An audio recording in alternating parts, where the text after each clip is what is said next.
Good morning बच्चों।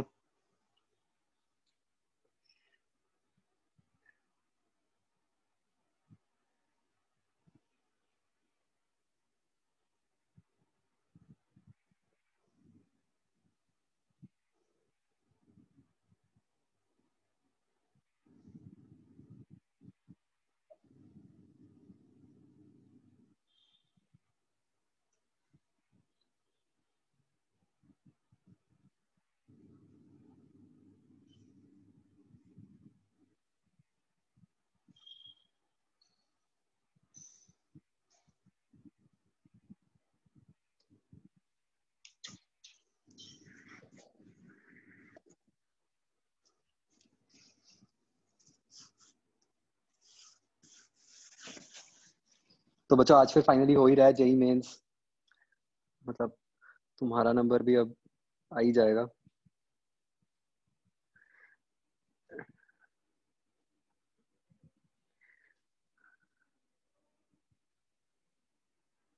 Advance वाले doubts मैंने अभी देखे नहीं, मैं ना आपको आज देख के बताऊंगा। आपका जैन में तो नहीं हो सकता एनीवेज।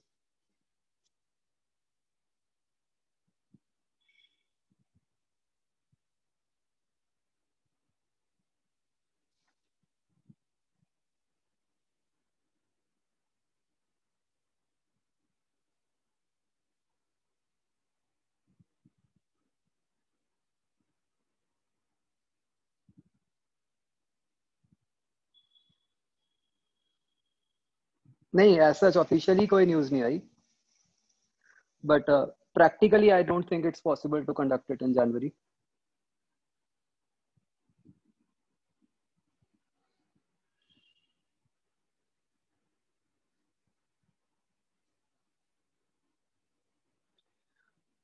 क्यों? मतलब इसलिए कि जैसे आप लोग तो स्ट्रक्चर्ड तैयारी कर रहे हो, मतलब आपकी तो शुरू से ऑनलाइन क्लासेस चली है, मतलब प्रैक्टिकली एक दिन का भी डिफरेंस नहीं आया आपके लिए। तो ये नहीं कह रहा मैं कि तब कोरोना होगा, प्रॉब्लम ये है कि अब जो टाइम निकल चुका आ, उसमें जो हुआ है, मतलब आपकी तो पूरी तैयारी हुई है, बट इंडिया में मोर देन 60% लोग ऐसे हैं जिनका +2 का कुछ हुआ ही नहीं है। तो तो वो कैसे मतलब इसको दे पाएंगे? तो सिलेबस तो रिड्यूस होगा ही होगा डेफिनेटली। अब अब जितने, मतलब आप सीधा सोचो, जितने गवर्नमेंट स्कूल्स के बच्चे हैं उनका कुछ भी नहीं हुआ, प्राइवेट भी बहुत सारी जगह कुछ नहीं हुआ। मतलब जहाँ कोचिंग इंस्टीट्यूट्स भी थे, कई कोचिंग इंस्टीट्यूट्स को भी सारा कुछ फाइनली फिगर आउट करते करते क्लासेस शुरू करने में, मतलब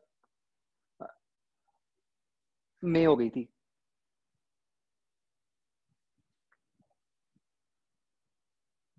नहीं नहीं, आप 12th पे ही करो फोकस, अभी और कुछ नहीं करना।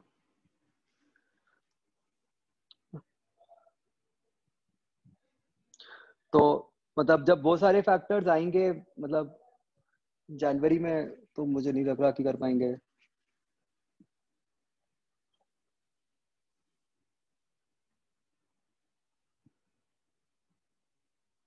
अभी ओलंपियाड्स वगैरह भी आपके सब पोस्टपोन्ड ही हैं, मतलब सब यही लिखा हुआ है कि अभी देखेंगे।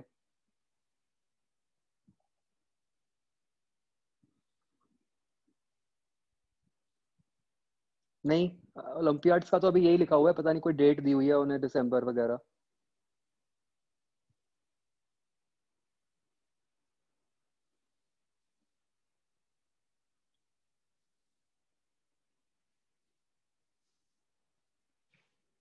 हाँ जी बच्चों, तो सारा कुछ पोस्टपोन्ड ही है अभी। ये एक्सरसाइज 0 बच्चों, ई पार्ट।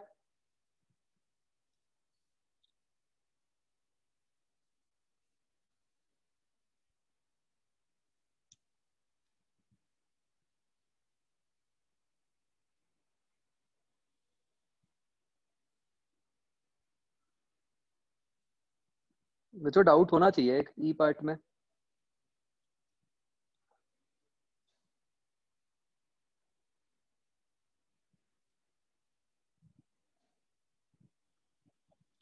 फर्स्ट क्वेश्चन में जो रॉड की रेजिस्टेंस दी है, कोई दिक्कत नहीं है, बस आप सर्किट में रेजिस्टेंस भी मान लो।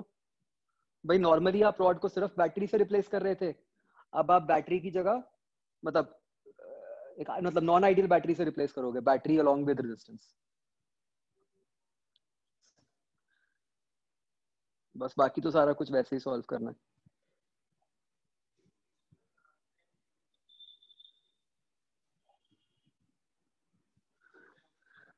आई थिंक वो फिगर में रेजिस्टर दिखाया हुआ है, लेकिन उसकी कोई अलग से रेजिस्टेंस नहीं है ना, ये जो लेफ्ट साइड पे दिखाया हुआ है।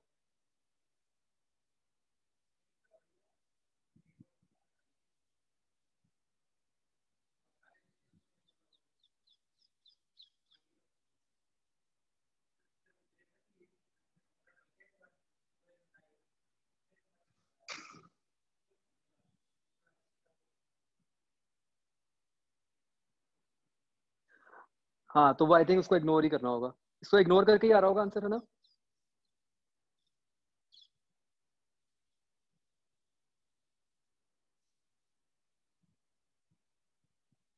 हम्म।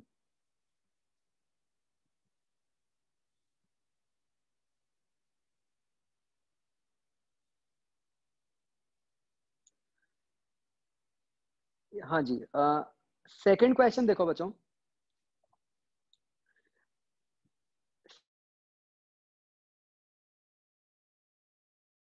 वी बी स्क्वायर इक्वेट कर दिया एफ से, इजंट इट।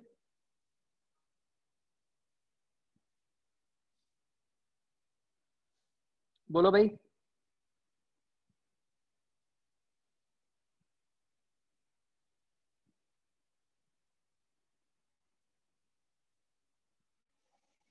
दोबारा सुनो, सेकंड क्वेश्चन ए पार्ट, वो तो आपने सिंपली फोर्स वाला जो फॉर्मूला है, वो V B square L square by R से इक्वेट कर दिया एफ को, है ना। राइट। रेजिस्टेंस टोटल जो दी हुई है 2 ओम्स, वो लोगे। बी पार्ट जो ईएमएफ इंड्यूस निकालनी है, वो कैसे निकाली, वो भी आसान था, V B L by R कर दिया। तो ए और बी पार्ट्स में कोई कंफ्यूजन तो नहीं है। ठीक है, अब देखो बच्चों आगे, सी पार्ट और डी पार्ट।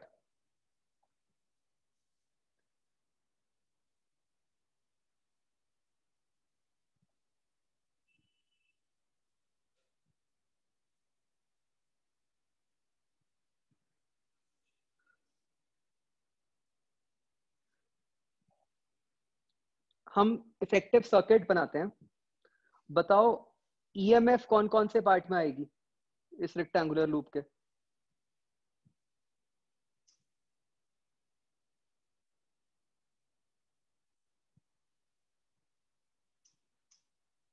ईएमएफ आएगी ओनली इन एबी,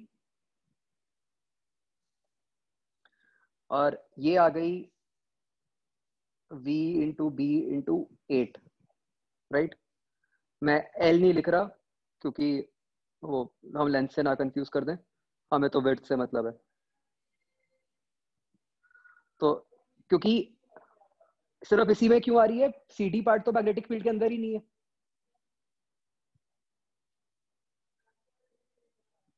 ठीक है जी। आप बताओ बच्चों, ये जो अब इस क्वेश्चन में बाकी क्वेश्चन से क्या डिफरेंट है, एक बात कि इस पूरे के पूरे लूप की रेजिस्टेंस दी हुई है। अभी तक हम क्या करते थे कि हम सिर्फ मतलब हमें एक एंड पे रेजिस्टर दिया होता था, या जो ऊपर वाला क्वेश्चन था उसमें ये दे दिया कि रॉड की रेजिस्टेंस है, यहाँ पूरे लूप की रेजिस्टेंस है, उसको कैसे शो करोगे।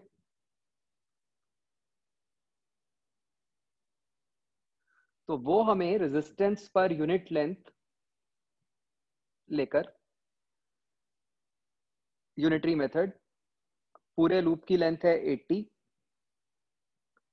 तो एक केस में बन जाएगा 2/80 इंटू 8, और एक केस में बन जाएगा 2/80 इंटू 30। तो वो हम अब हर पार्ट की रेजिस्टेंस शो करेंगे।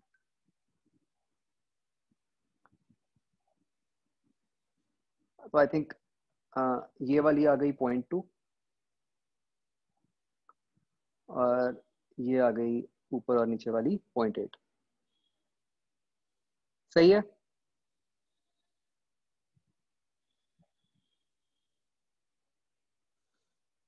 ओके, अब हमने ईएमएफ तो निकाल ली थी, करंट निकल आएगा हमारे पास VB8 अपॉन रेजिस्टेंस लेके।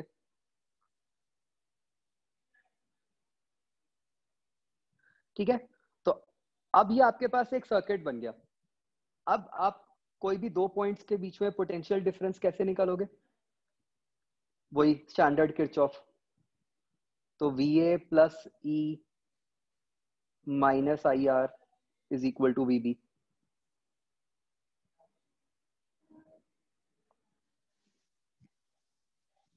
ठीक है ना? तो इससे आपके पास ये निकल आई रेजिस्टेंस, EMF निकल आई।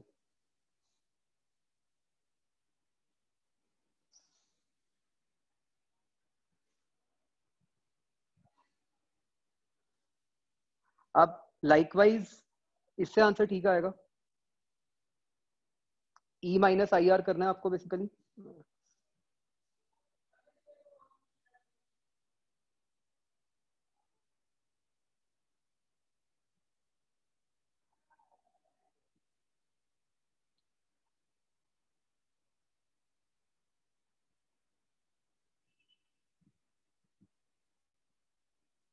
नहीं नहीं, ये तो रेजिस्टेंस मैंने वैसे ही दिखा दी बैटरी के ऊपर। वैसे तो ये रेजिस्टेंस पूरा AB में यूनिफॉर्म है ना, क्योंकि वो तो पूरी रॉड की है। और बच्चों लाइकवाइज आप C और D के बीच में पोटेंशियल डिफरेंस कैसे बताओगे?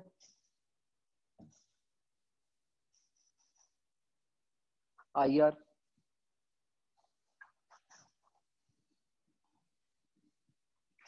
ठीक है ना? तो बहुत ही अच्छा क्वेश्चन है। मतलब फर्क क्या पड़ा है बस, अभी तक हम हमेशा पोटेंशियल डिफरेंस को EMF लिख देते थे VBL। अब क्योंकि यहाँ पे रेजिस्टेंस भी है, मतलब अभी तक हम आइडियल बैटरी से रिप्लेस कर रहे थे, यहाँ हमने नॉन आइडियल बैटरी से रिप्लेस किया। तो यहाँ पे हमें वो किरचॉफ लगा के पोटेंशियल डिफरेंस निकालना पड़ा।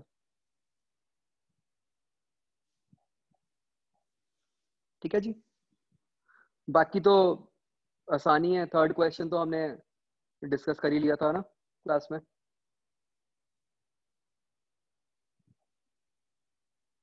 एक्सरसाइज 1 ई पार्ट।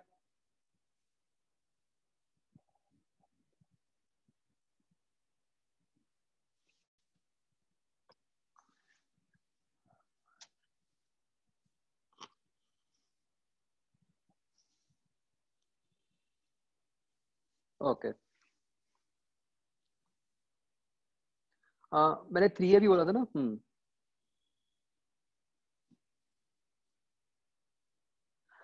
बच्चों ये जो फोर्थ क्वेश्चन है,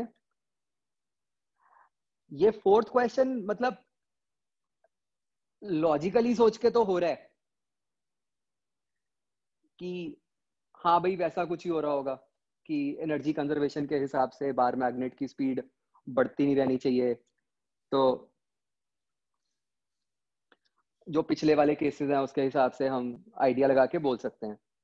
बट फोर्थ में आप देखो हम एग्जैक्ट फिजिक्स नहीं लगा पाएंगे, है ना? वो सिचुएशन थोड़ी डिफरेंट सी दी है कि एक कॉपर ट्यूब है और हमने ऐसे मैग्नेट छोड़ा है। तो इस केस में हो क्या रहा होगा बच्चों? कॉपर देने की क्या इंपॉर्टेंस है?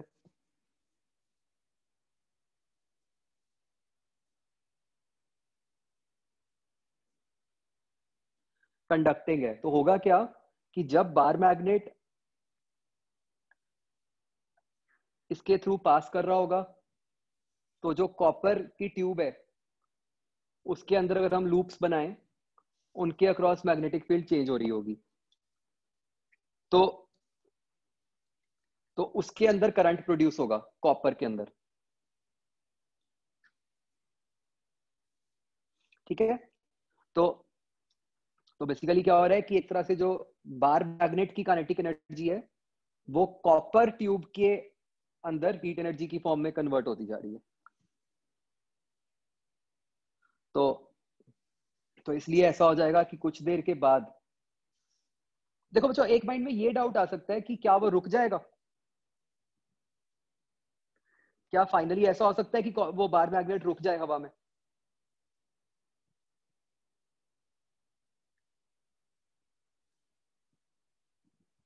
वो रुक नहीं सकता। अगर बार मैग्नेट रुक गया तो मतलब कॉपर ट्यूब में कोई चेंजिंग मैग्नेटिक फील्ड नहीं है, चेंजिंग मैग्नेटिक फील्ड नहीं है तो मतलब करंट नहीं है, करंट नहीं है तो फोर्स नहीं है, तो फिर बार मैग्नेट को रोक के कौन रखेगा? Isn't it? तो पॉसिबिलिटी यही बन सकती है कि वो कांस्टेंट स्पीड से मूव कर रहा हो।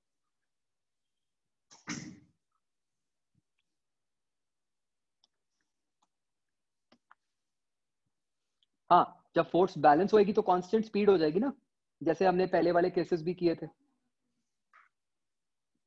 पहले कुछ स्पीड थी, फोर्स बैलेंस हो गई, तो उसके बाद तो फिर वही स्पीड मेंटेन रहेगी ना, वो टर्मिनल वेलोसिटी वाला केस।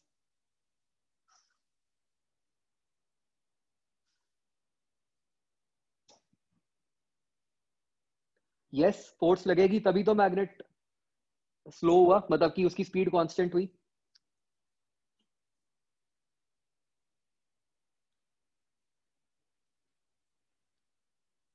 ओके, 3A करते हैं बच्चों।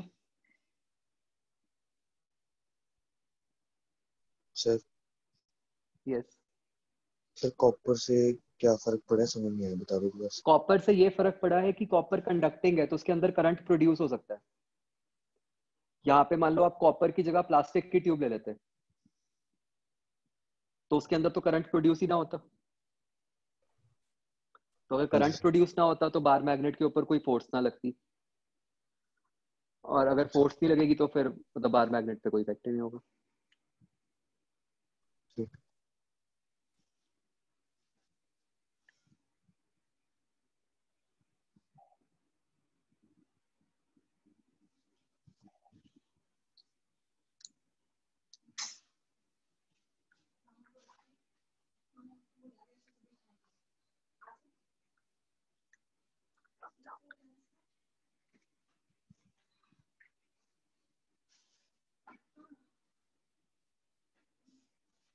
मैंने 3A का बच्चों कौन सा पार्ट बोला था कि मैं आज डिस्कस करूंगा?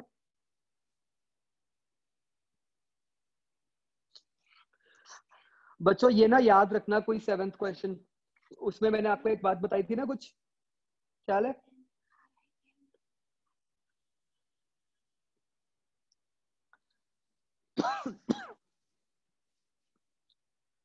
मैंने आपको कहा था ना कि एक केस करेंगे बाद में, वो प्लीज याद रखना जब हम बाद में डिस्कस कर रहे होंगे 3A 3B, तो मैं आपको बताऊंगा।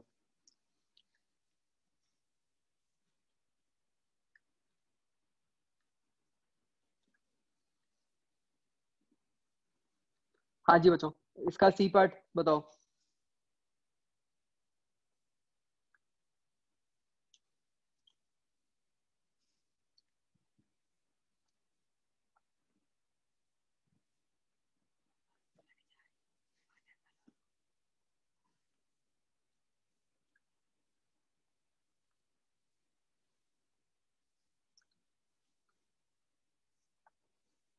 फर्स्ट क्वेश्चन बहुत सिंपल है। अगर आप किसी भी इंस्टेंट पे ट्राइंगल बनाओगे वो ऐसे बनेगा, तो जो इफेक्टिव लेंथ है आपकी वो ये वाली है, VBL जिस पे लगाना है। तो वो इफेक्टिव लेंथ जो है वो कम होती जा रही है। आप रिलेशन लिख के देख लोगे कि वो लीनियर ही बन जाएगा। तो लेंथ लीनियरली कम हो रही है तो इसका मतलब करंट भी लीनियरली कम होगा। सर नहीं नहीं, एक मिनट, रेजिस्टेंस भी कम हो रही है, तो लिख के देखना, कांस्टेंट भी आ सकता है। सर हाँ जी, हाँ जी, बोलो। सर नहीं इसमें नहीं, जब हम जैसे एक रिले मिनट, एक मिनट, मैंने गलत बोल दिया, रेजिस्टेंस तो सेम ही रहेगी, रेजिस्टेंस तो पूरे ट्रायंगुलर लूप की रहेगी, तो सिर्फ ईएमएफ कम हो रही है। हाँ, आप बोलो स्पर्श। सर अगर हम जैसे रिलेशन जो हमने निकाला उसमें अगर हम जो टोटल रेजिस्टेंस है उसको मतलब रेजिस्टेंस पर लेंथ जो होगी सर वो तो एक कांस्टेंट ही होगा, उससे हम्म अगर हम रिप्लेस करें तो वो लेंथ से लेंथ कट जाती है। नहीं नहीं, वही वही मैंने भी पहले वही बोल दिया था भाई, करंट तो पूरे के पूरे लूप के अंदर ही ट्रैवल करेगा ना, चाहे जितना मर्जी पार्ट फील्ड के अंदर है, जितना मर्जी बाहर है, करंट ट्रैवल तो पूरे लूप में ही कर रहा है। तो जब आप करंट निकालोगे, उसको ईएमएफ अपॉन रेजिस्टेंस करोगे, तो रेजिस्टेंस तो पूरे लूप की डलेगी ना उसमें। नहीं सर, जो हमारे पास जो पूरी रेजिस्टेंस डली है उसको हम रेजिस्टेंस पर यूनिट लेंथ नहीं इनटू करेंगे ना वो, लेंथ लिखें। नहीं करना ना ये वो, नहीं, ये नहीं कर सकते। मतलब क्यों करोगे वो, आपको तो पूरी रेजिस्टेंस ही लेनी है ना, जो आपका पूरा बड़ा ट्रायंगल एबीसी है। मतलब जो टोटल रेजिस्टेंस है उसको ही कांस्टेंट रखना है। मतलब वो इसलिए कि जो करंट है वो तो पूरे लूप में ही ट्रैवल कर रहा है ना, यस सर। तो रेजिस्टेंस तो पूरे लूप की डलेगी ना डिनोमिनेटर में। ठीक है सर। हाँ जी।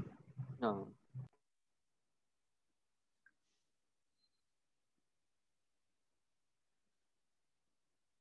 फोर्थ अब हो जाएगा बच्चों, है ना, बिल्कुल सेम हमने डिस्कस कर लिया अभी।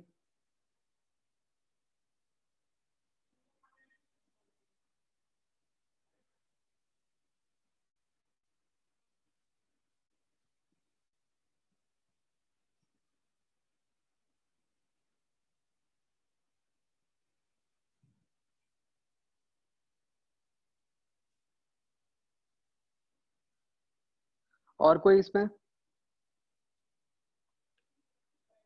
ये PD5 क्या है इस पर शोभित, मुझे समझ नहीं आ रहा।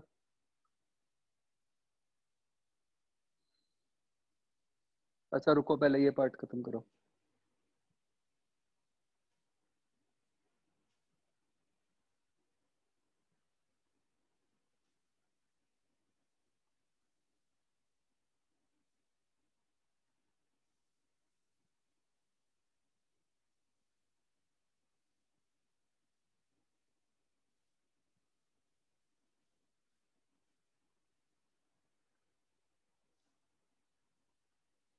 सी में बताओ पहले यार, कंफ्यूज मत करो मुझे, सी में डाउट पूछो जो है।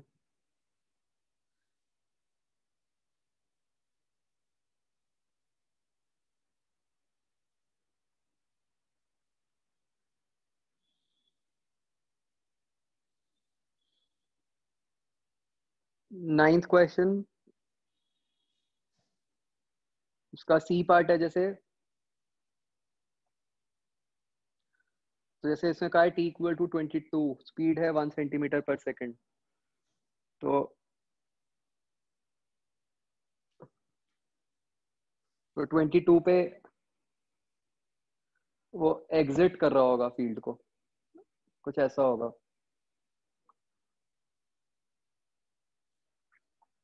तो ईएमएफ तो ये VB5 बन जाएगी सी पार्ट में, डी पार्ट पे वो कंप्लीटली बाहर निकल चुका होगा, तो ईएमएफ 0 हो जाएगी।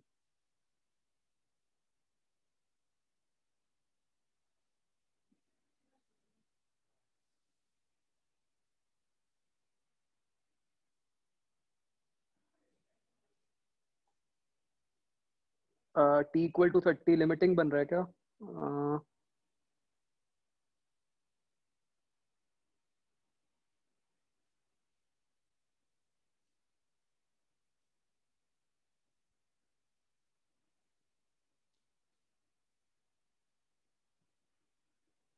नहीं, लिमिटिंग तो 25 बनेगा ना।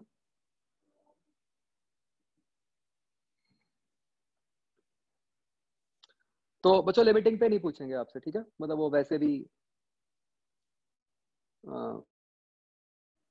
कंफ्यूजिंग हो जाएगा।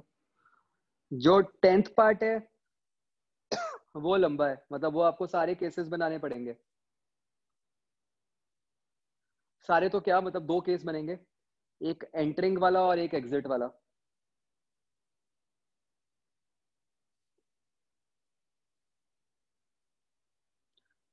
और खैर इतना भी मुश्किल नहीं है, क्योंकि करंट तो कांस्टेंट ही आ जाता है।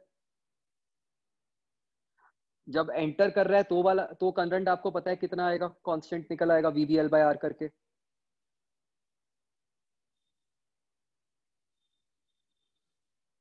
ठीक है,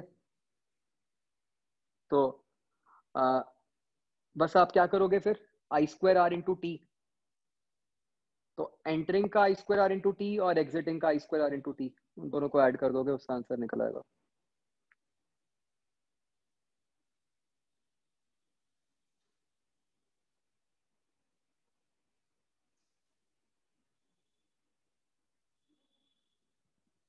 एट्थ क्वेश्चन में बच्चों क्या इंटीग्रेशन करनी पड़ती है?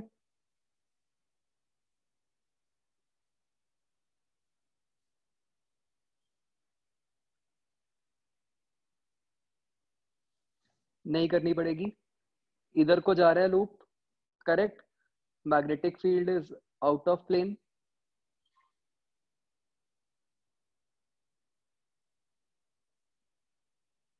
तो बस आप क्या करोगे,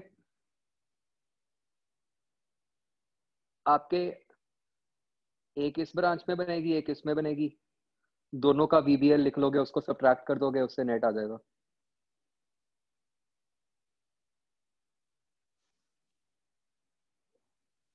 सी पार्ट डन।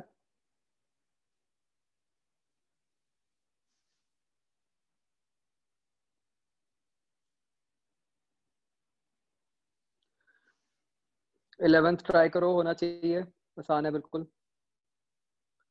कुछ नहीं है, बस आपने वो रेलेवेंट लेंथ AB लिखनी है जो बनेगी, उसका बस VBL लिख दोगे, तो VBL/R। अब इस केस में अब आपका R चेंज होगा, क्योंकि आपका लूप बड़ा होता जा रहा है।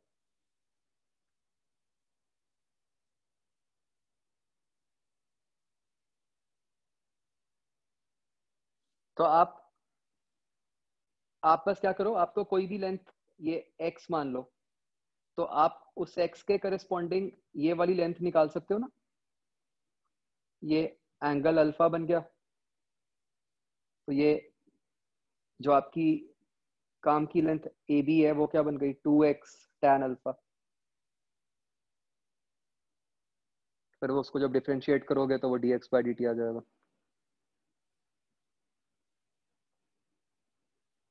नहीं तो मेरे ख्याल इतना भी करने की जरूरत नहीं है,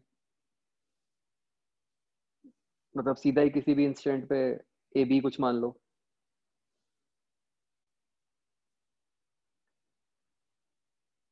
हाँ बच्चों, D पार्ट।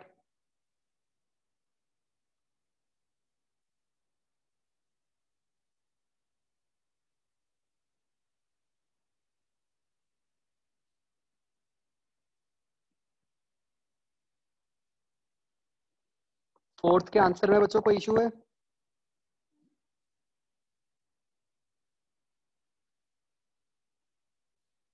कोई I से मल्टीप्लाई नहीं किया हुआ, ऐसा कुछ है क्या?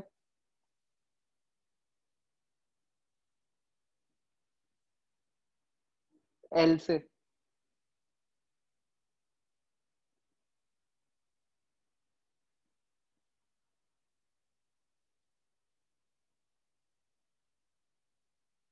नहीं भाई, ठीक ही लग रहा है।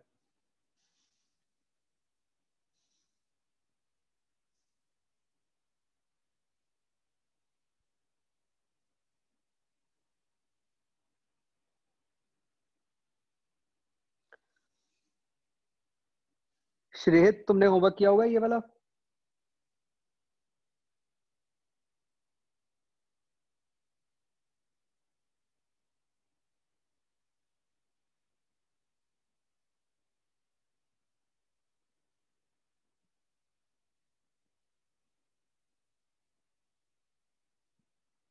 श्रेयत, आप हो क्लास में?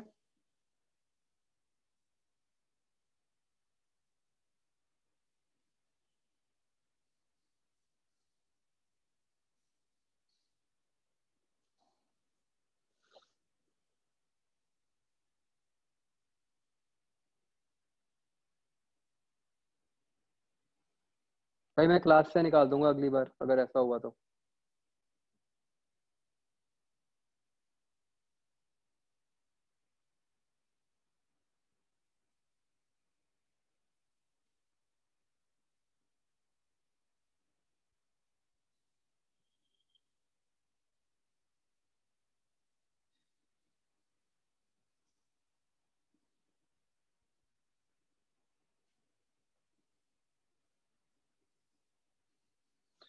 हाँ भाई, फोर्थ में एल आता है कि नहीं कंफर्म करो, डायमेंशनली देख लो। तो अगर टर्म्स डायमेंशनली ठीक बन रहा है तो इसका मतलब नहीं आना कुछ।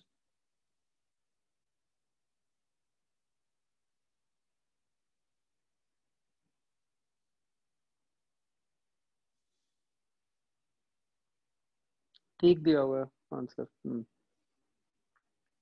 फिफ्थ में बच्चों एक डाउट था, अब आप में से 2-3 लोगों ने पूछा हुआ है, वो देखो सेम ही बात है। क्वेश्चन में ये लिखा हुआ है small velocity V towards right. ये स्मॉल क्यों दिया हुआ है? वो इसीलिए दिया हुआ है ताकि आप ये मान सको कि जो इनिशियली इंड्यूस्ड ईएमएफ है वो जो पहले से ई गिवन है उससे छोटी है। ठीक है,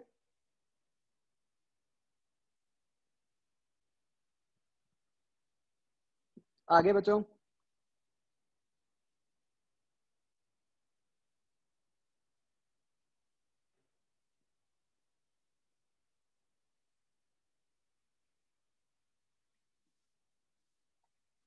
नाइन्थ क्वेश्चन।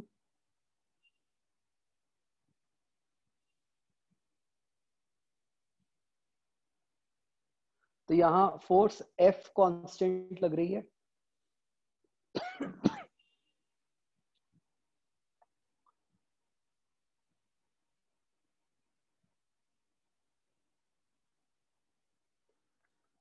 तो बच्चों देखो इसको करने का बेस्ट तरीका क्या था नाइन्थ। क्या ये क्वेश्चन हमने किया नहीं हुआ नाइन्थ? देखो सर यस। सर इसमें हमने ये नहीं किया होगा कि मतलब वेलोसिटी थोड़े टाइम बाद जाके कांस्टेंट होगी। हाँ, सर ऐसी तो कोई ऑप्शन ही नहीं है। क्यों नहीं है? अब जो ए ऑप्शन ही है will be constant with time. पहले तो बच्चों ये समझो कि ये केस वही बन गया जो हमने क्लास में किया था कि ऐसे वर्टिकल प्लेन में छोड़ दिया, वहां पे कांस्टेंट फोर्स mg थी, यहाँ पे बस f लिखा हुआ है। तो ये केस बिल्कुल सेम है उससे। ठीक है, तो उसमें हमने निकाला था कि एक टाइम के बाद वेलोसिटी कांस्टेंट हो जाएगी। तो अगर वेलोसिटी कांस्टेंट है तो मतलब पावर भी कांस्टेंट हो जाएगी, क्योंकि पावर क्या होता है? Force into velocity.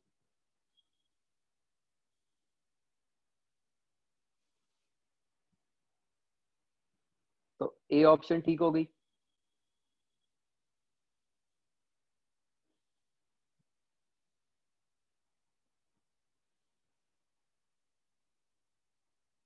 सर जो ए है इसका मतलब ये नहीं है कि मतलब जैसे स्टार्ट हुई मतलब उसके बाद ही कांस्टेंट ही रह रही है।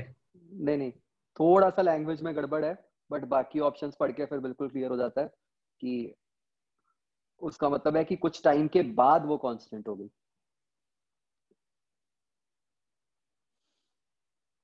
हाँ यार, ये थोड़ा सा लैंग्वेज गड़बड़ है। मतलब वो विद टाइम कहना चाह रहे हैं कि उनका मीनिंग क्या है। हम कहते नहीं कि हाँ भाई पढ़ाई करो विद टाइम मार्क्स आने शुरू हो जाएंगे। आई थिंक इसका ये मतलब होना चाहिए।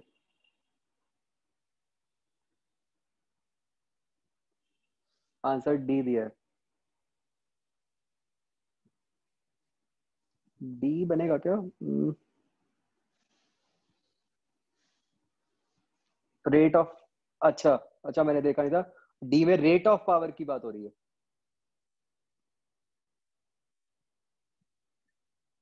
ये चेक कर लेते हैं, हाँ एक बार डी चेक कर लेते हैं, फिर पता चल जाएगा कि ए ठीक है कि नहीं। रेट ऑफ पावर, तो power is F into V, इसका भी रेट, एफ तो कांस्टेंट ही है, तो ये बन गया F into D V by D T. तो ये बन गया फोर्स इंटू एक्सेलरेशन।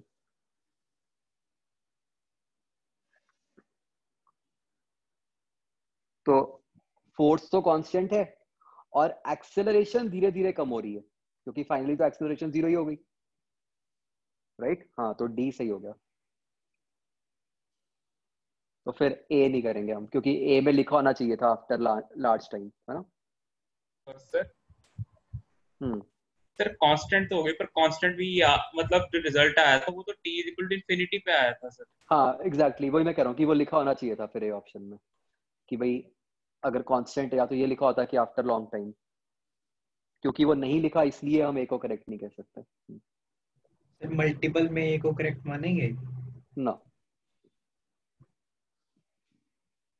मैंने उस केस के लिए कहा था ये कि अगर मतलब मैंने यहाँ रेट नहीं पढ़ा था, अगर सिर्फ पावर लिखा होता तो एक तरह से ए मतलब बेस्ट ऑप्शन हो जाती, अदरवाइज तो फिर ये गलती है।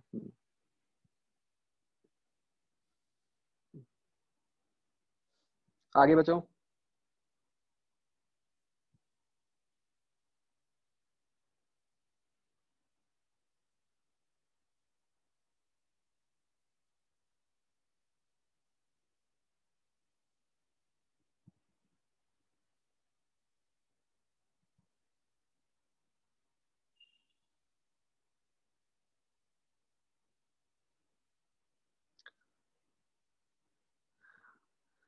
ट्वेल्थ क्वेश्चन में बच्चों करंट कांस्टेंट दिया हुआ है,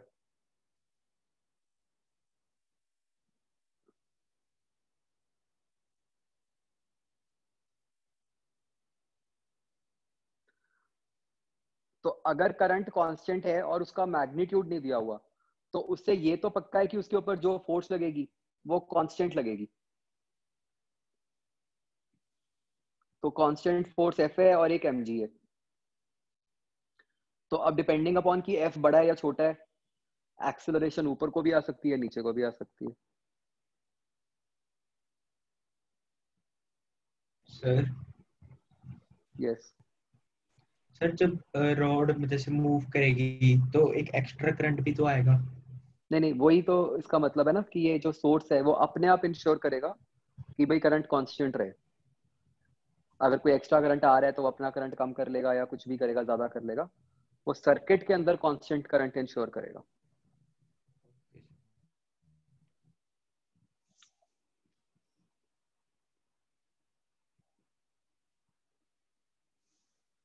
फोर्टीन्थ क्वेश्चन।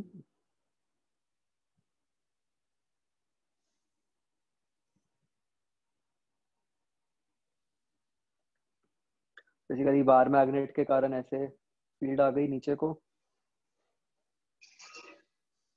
ये वाली ठीक बनाई है फील्ड बचो, उल्टी बना दी मैंने।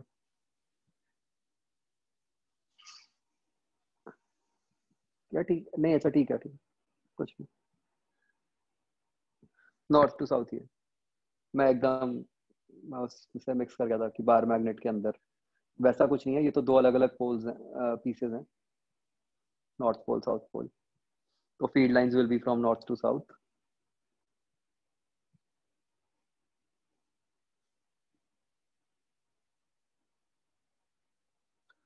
assume at t equal to 0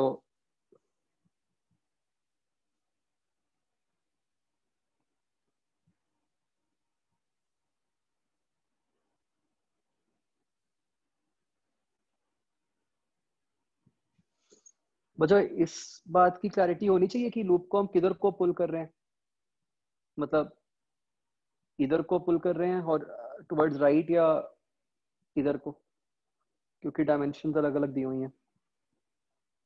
या वो ऑप्शन से क्लियर हो रहा है? ऑप्शन से क्लियर हो रहा है कि जो भी है वो 500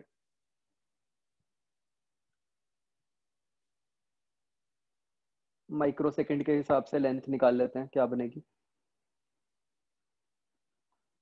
है ना? तो उसके हिसाब से क्या बन जाएगा,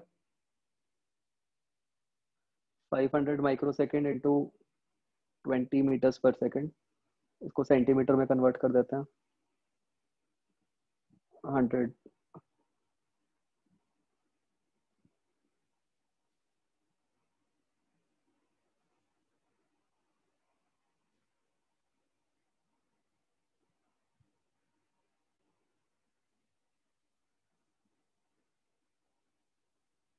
ये 1 सेंटीमीटर आ गया, तो इसका मतलब ये यही वाला केस होगा जब मतलब उसको राइट की तरफ मूव कर रहे होंगे, है ना?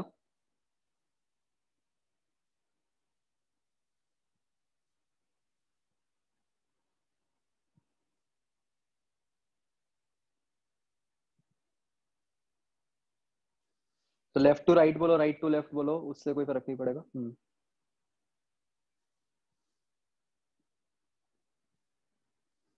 और ये केस तो स्टैंडर्ड ही बनेगा, वीबीएल वाला, लेंथ कांस्टेंट आएगी, तो मतलब ये कर्व्ड वाला तो नहीं बनेगा ग्राफ। ग्राफ जो बनेगा वो ए या सी में से ही बनेगा। तो बस अब तो हमें वो देखना है कि वो पीक क्या बनेगी। तो मतलब हम वो वीबीएल लगा लेते हैं।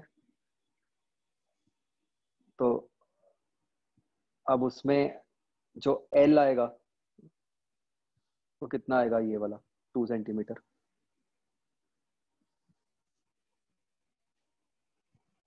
तो 20 इंटू बी क्या दिया?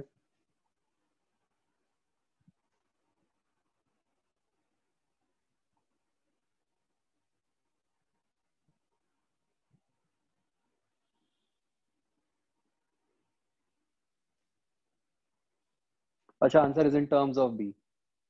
आप वो देखो वाई एक्सिस, 20 इंटू बी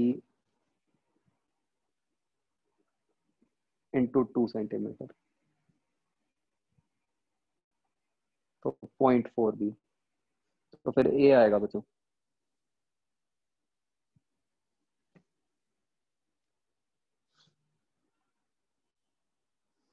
ठीक है जी, चलो आगे बढ़ते हैं।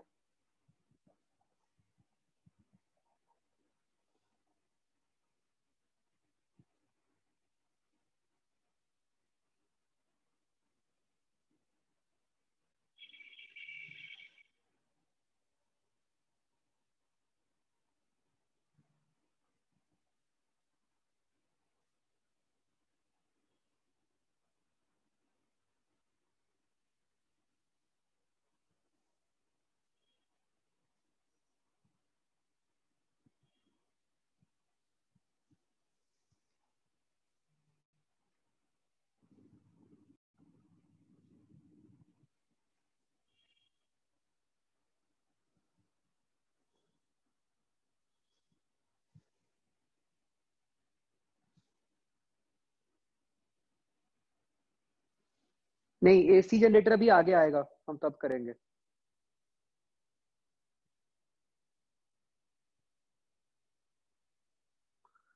हाँ आदिल, क्या डाउट है, पूछो। फिर वो जो एक हमने मतलब सबसे पहला क्वेश्चन नहीं किया था मोशनल ईएमएफ का, वो उसको आपने लेंज लॉ से नहीं प्रूव किया था?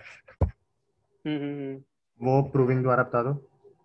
मतलब आपने ये कहा था ना कि भी जैसे वेलोसिटी से राइट को जा रही है जो रॉड, तो उस पे उससे फोर्स मैग्नेट, लेफ्ट को आ गई। हाँ हाँ जी, तो जो मैग्नेटिक फील्ड लाइंस है वो इनटू द प्लेन बढ़ रही हैं, वो कैसे कहा था? जब रॉड राइट को जाएगी तो वो जो लूप है वो बड़ा होता जा रहा है ना। नहीं तो हम उसको ऐसे समझेंगे कि भी क्योंकि अब उसने ज्यादा फील्ड लाइंस कट कर दी तो इस करके बढ़ गई। हाँ हाँ, यस। ठीक है सर, थैंक यू। ओके बच्चों, अगली हेडिंग दो, मोशनल ईएमएफ का ही अगला केस है, रोटेटिंग रॉड। तो ये कुछ इस तरीके की सिचुएशन है। एक रॉड है जो कि अपने एक एंड पी से हिंज्ड है, एक मैग्नेटिक फील्ड है इनटू द प्लेन, और हम रॉड को पॉइंट पी के अबाउट घुमा रहे हैं with angular velocity omega.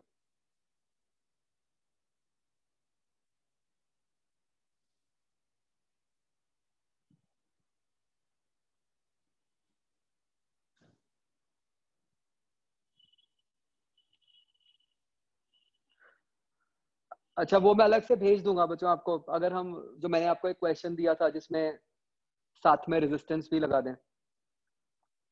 Basically उस केस में क्या होगा, आपके सारे आंसर्स ई की टर्म्स में आ जाएंगे, आरसी सर्किट टाइप सिचुएशन बन जाएगी। सेम नहीं आएगा, सारा एक्सपोनेंशियल में आएगा। मैं आपको भेज दूंगा वो, ठीक है, अभी नहीं उस पर टाइम लगाता।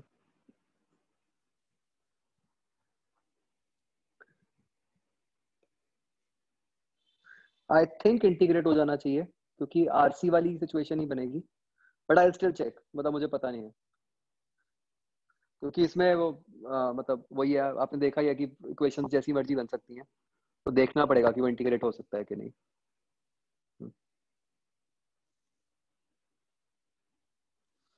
हाँ जी, तो ये सिचुएशन बच्चों क्लियर हो रही है।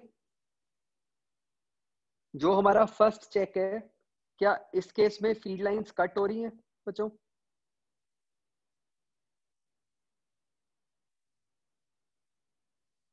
यस, तो मतलब रॉड में ईएमएफ इंड्यूस होनी चाहिए। कितने रीजन की फील्ड लाइंस कट हो रही हैं?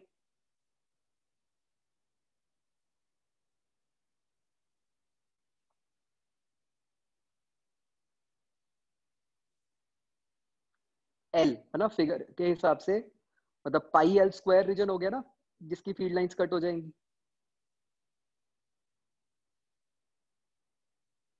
ओके, अब मुझे ये बताओ कि रॉड का कौन सा एंड पॉजिटिव बनेगा, कौन सा नेगेटिव बनेगा?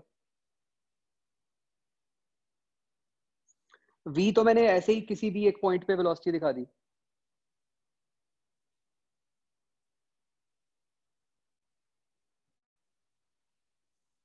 तो आप वी क्रॉस पी से चेक कर सकते हो कि जो पॉइंट पी है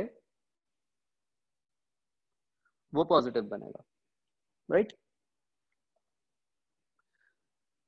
तो सबसे पहले तो ये कि पाई एल स्क्वायर रीजन की फील्ड लाइंस कट हो रही हैं,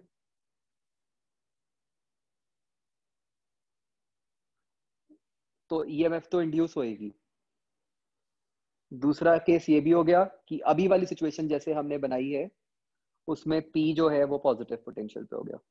ये कोई याद नहीं रखना कि रॉड का सेंटर पॉजिटिव पोटेंशियल पे होगा, वो तो डिपेंड करेगा सिचुएशन पे कि फील्ड किधर को है, ओमेगा किधर को है,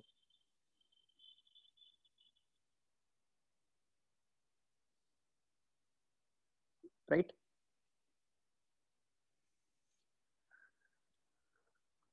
तो बच्चों, अगर हम इस रॉड को छोटे छोटे पार्ट्स में ब्रेक करें,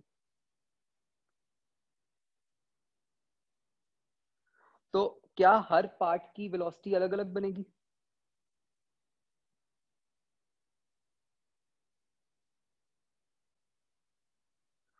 अगर वेलोसिटी अलग बनेगी तो हर छोटे पार्ट के अक्रॉस जो ईएमएफ इंड्यूस होगी वो भी अलग होगी।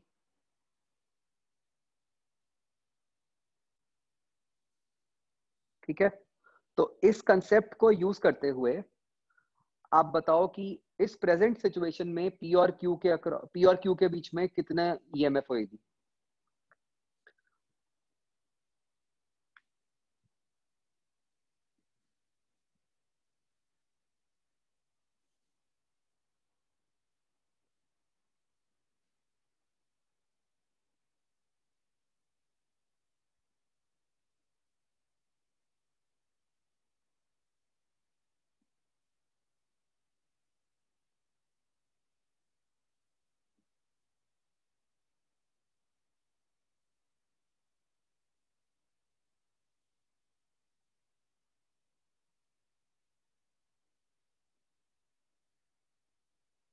मतलब आपने पी और क्यू के बीच में पोटेंशियल डिफरेंस निकालना है, जैसे हमने पहले निकाला था वीबीएल था, तो इस केस में निकालो। ठीक है स्पर्श गोपाल।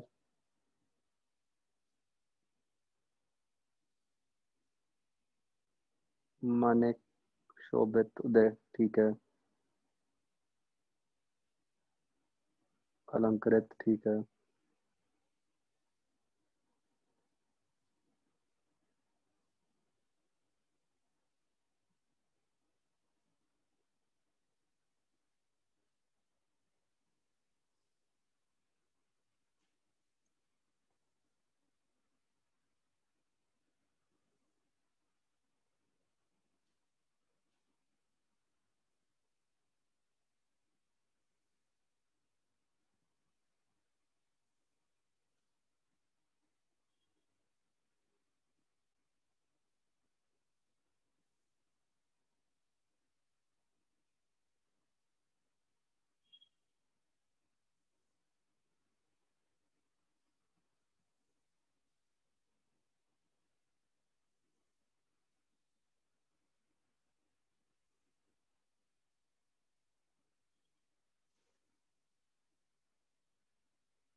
ठीक है भाई, अभी तक तो जिन्होंने भी दिया आंसर सबका ठीक है।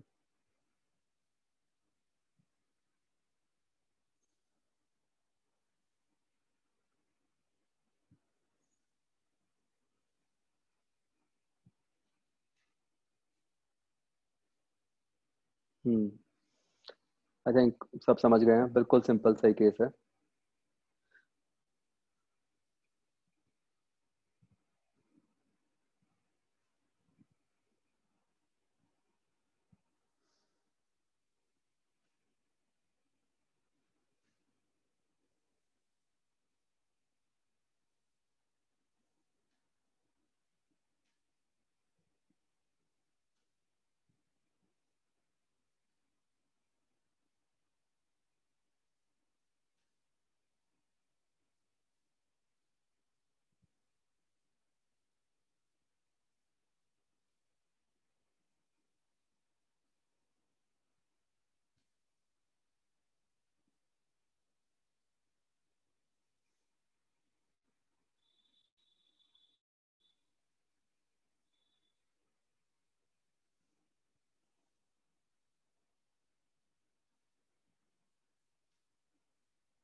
हाँ भाई देखो बच्चों, ये हो गया क्लियर कैसे आया?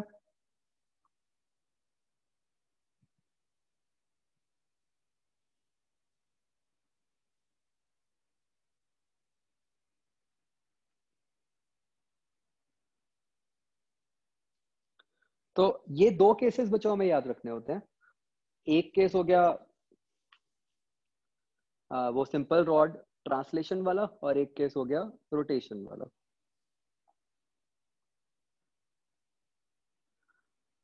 तो बच्चों इट्स नॉट नेसेसरी कि सिर्फ रॉड ही हो। आप कोई भी सिचुएशन बना लो जहां पे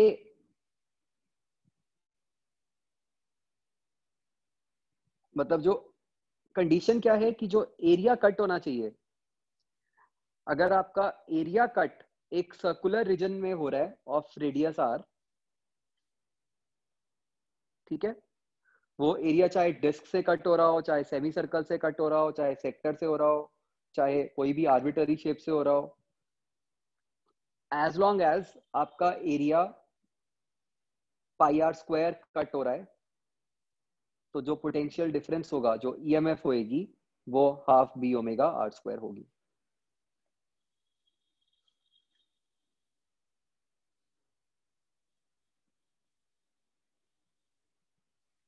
ठीक है, ये बात समझ आ रही है सबको?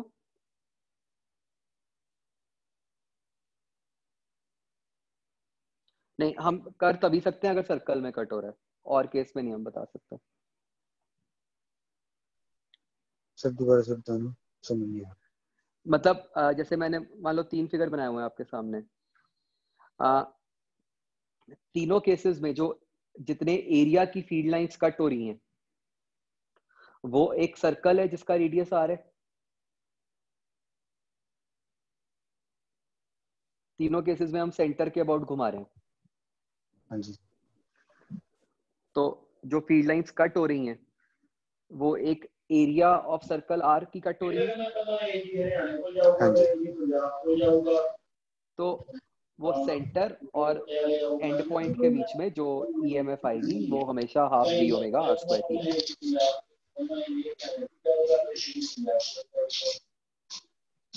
ठीक है सर इसके होएगी अंदर तो फ्लक्स कैसे चेंज हो रही है? फ्लक्स कट हो रही है।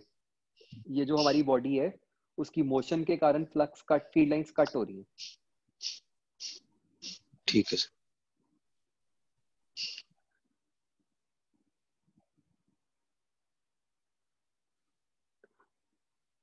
डिस्क में तो ये हुआ कि मतलब कट तो हो ही रही है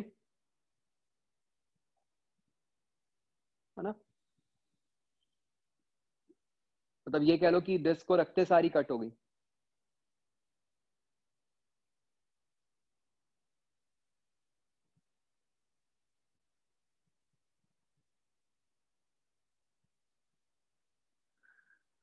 तो प्रूव करने का एक्चुअली तरीका वही है कि वो क्रॉस प्रोडक्ट से आ जाएगा कि v cross b dot dl करेंगे जब हम, तो वो हर केस में सेम आ जाएगा।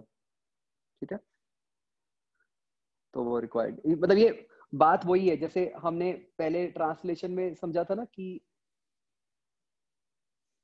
मतलब चाहे सीधा बॉडी ऐसे जा रही है, चाहे कोई आर्बिट्ररी शेप में जा रही है, चाहे सेमी सर्कल जा रहा है, कुछ भी जा रहा हो, फाइनली तो सिर्फ विड्थ से फर्क पड़ रहा था कि कितने विड्थ की फील्ड लाइंस कट हो रही हैं, राइट।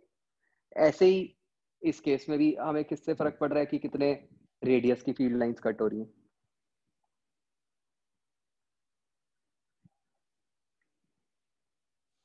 ठीक है, ओके।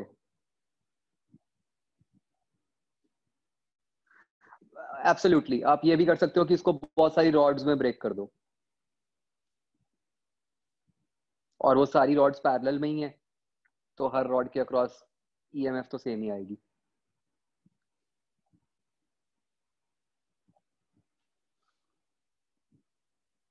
ये बात समझ आई बच्चों? जैसे मान लो सेकंड वाला केस है, इसको मैं ऐसे बहुत सारी रॉड्स में ब्रेक कर सकता हूँ ना,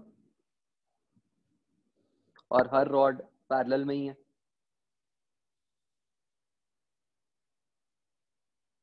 तो सबके अक्रॉस सेम ही आएगा। ओके,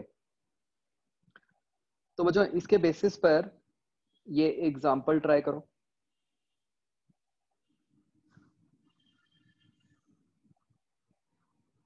ये सिचुएशन है, एक रॉड को पॉइंट पी के अबाउट घुमा रहे हैं हम, टोटल लेंथ एल है, एक पॉइंट आर ले लिया हमने इन बिटवीन,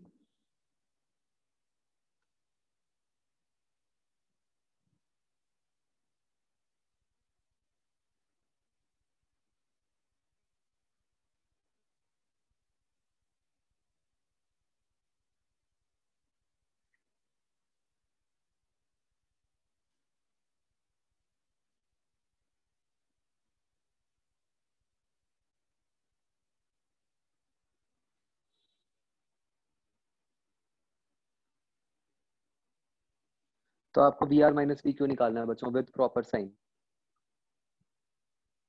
बहुत सिंपल सा क्वेश्चन है, yet very important.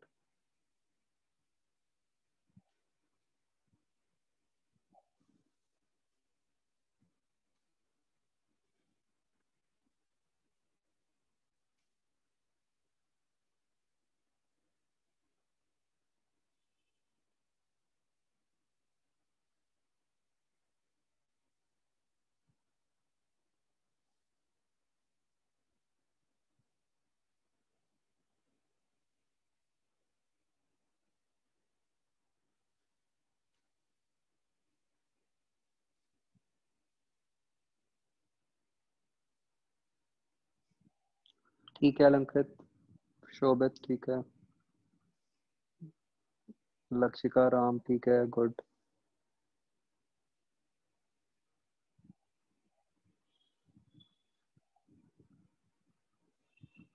Nikhil Manik ठीक है, गणेश ठीक है, गुड।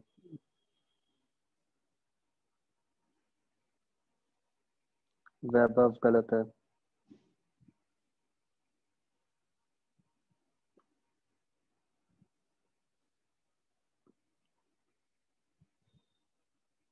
उदय गलत है,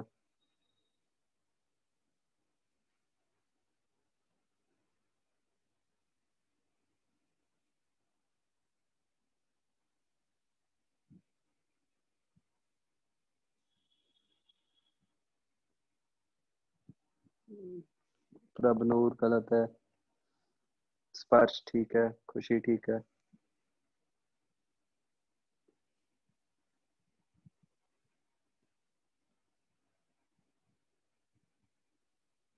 सागर ठीक है,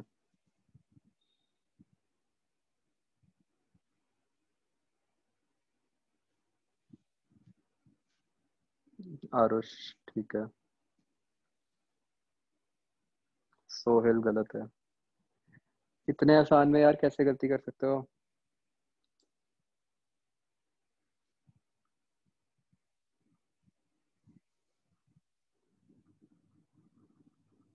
हम्म,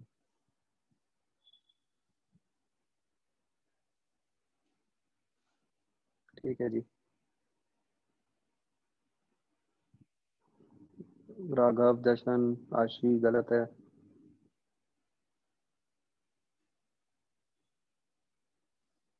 चलो मैं 2 मिनट दे रहा हूँ, फटाफट ध्यान से करो। धीरज ठीक है। धीरज से पंगे नहीं ले सकता भाई अब मैं। धीरज तुम्हारा तो गलत होगा, मैं तो भी ठीक ही बोलूंगा। गोपाल ठीक है। फिर आप जतन ठीक टेंशन है। मत लो सर, आप सेफ।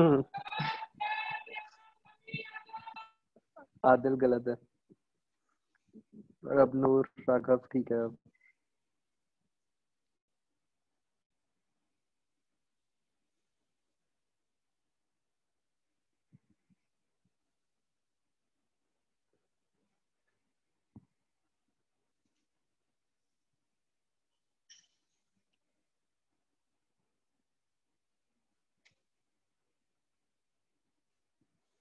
नितेश गलत है। सचिन मैंने बोला था ठीक है आपका। उदय ठीक है।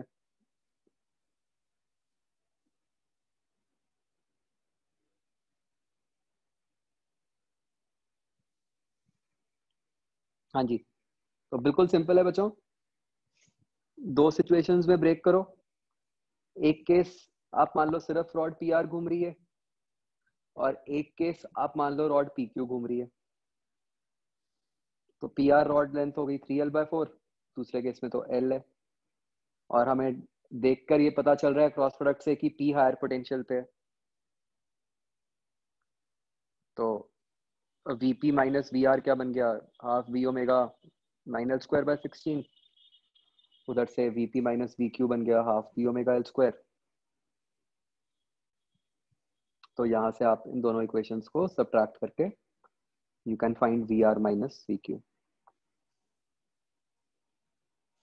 ऑफ कोर्स आप इंटीग्रेशन भी कर सकते थे कि इंटीग्रेशन में आप लिमिट्स 3L/4 से L डाल दो।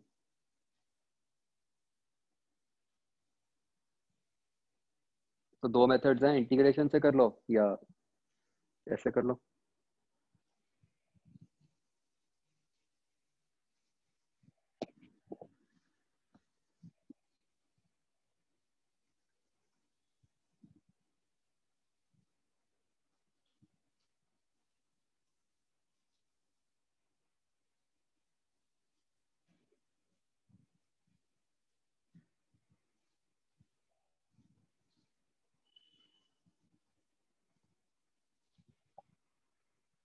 तो तो बच्चों इसको इन जनरल भी अगर लिखना चाहो तो आप इस तरह लिख सकते हो, वैसे तो कोई मुश्किल नहीं है। बेसिकली क्या किया, वो लिमिट्स ही लिखी है मैंने क्योंकि इम्पोर्टेंट है।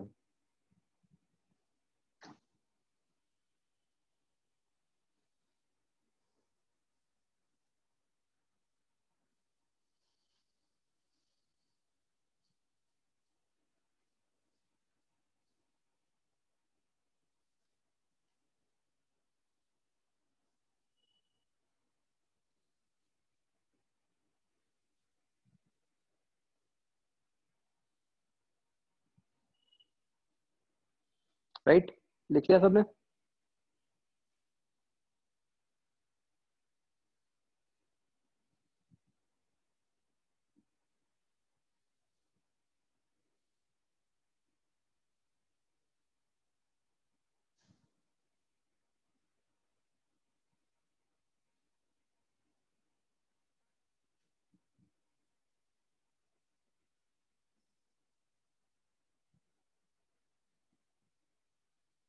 ओके,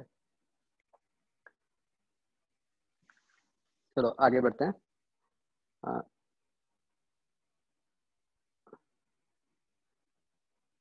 नेक्स्ट बच्चों हम इसमें जो कंसेप्ट पढ़ेंगे that is known as inductance.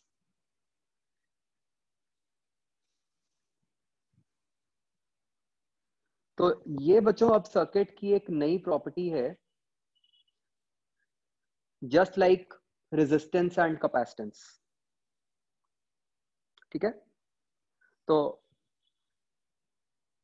Circuit में ये किस तरह यूज होगी उस पे तो हम लेटर ऑन आएंगे। पहले हम इसको फिजिकली एक बार समझ लें कि ये है क्या, किस तरह से बनी है ये। तो बच्चों मान लो मैं कोई भी एक सिचुएशन बनाता हूं, जैसे let's say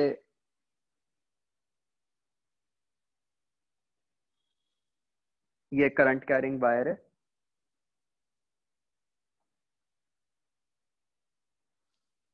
let's say it is carrying a current I1 and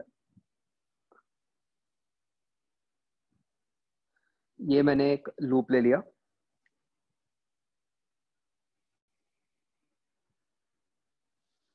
तो भाई जब हम ईएमएफ निकालते हैं तो let's say this is body 2, ठीक है। तो हमारा मेथड क्या होता है, आप सबसे पहले फ्लक्स निकालोगे,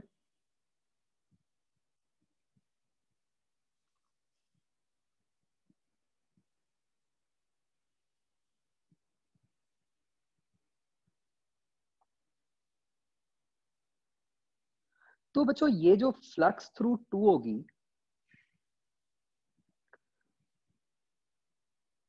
ये आप कैसे लिखोगे, मतलब ये आप कुछ ऐसे लिखोगे कि जो भी 1 के कारण फील्ड आएगी इनटू 2 का जो भी एरिया होगा उसको इंटीग्रेट करके कुछ बनेगा।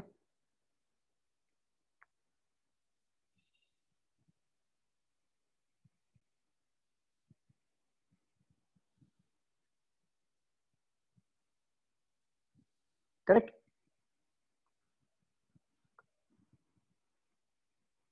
अब ये जो भी क्वांटिटी होगी, this quantity will be dependent on current,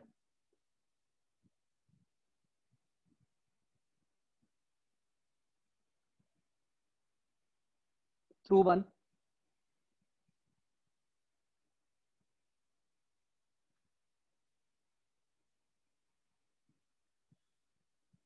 या ऐसे लिख देता हूं मैं कि ये कि जो भी हमारा फाइनल रिजल्ट आएगा उसमें I1 आएगा और साथ में कुछ और क्वांटिटीज आएंगी।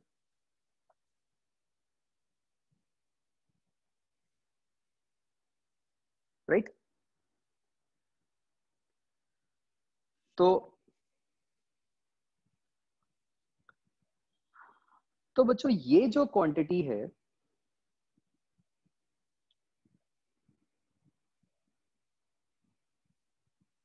phi2 अपॉन I1,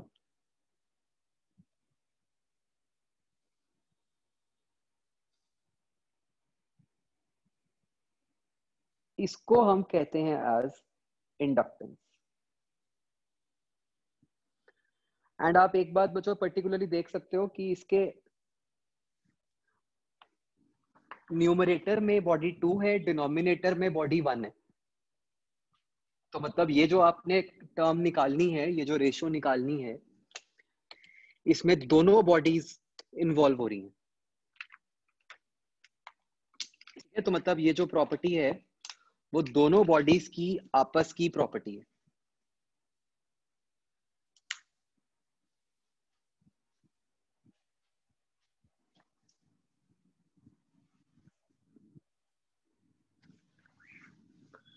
ठीक है, ये अभी समझ आएगा कि बॉडी 2 कौन सी है, बॉडी 1 कौन सी है। और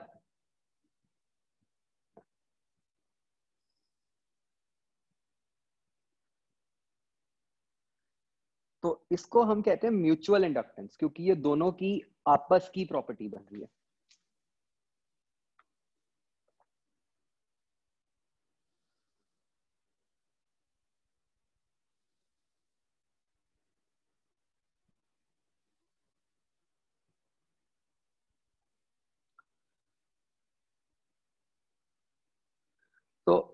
तो बच्चों ये मतलब क्या बन रही है, क्यों ऐसे इसको लिखा है, इसको समझने के लिए हम एक एग्जांपल ले लेते हैं, उससे एकदम क्लियर हो जाएगा कि हमने इसको इसी तरीके से क्यों बनाया है। अभी समझ आएगा कि फिजिकली क्या है इंडक्टेंस।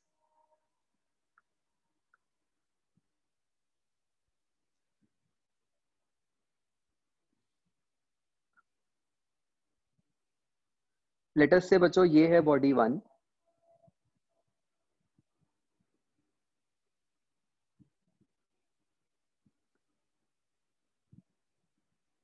और ये मैंने इसके सेंटर पे एक छोटा सा स्क्वायर लूप रख दिया। Body 1 is a circular loop, body 2 is a square loop placed at center of the circle.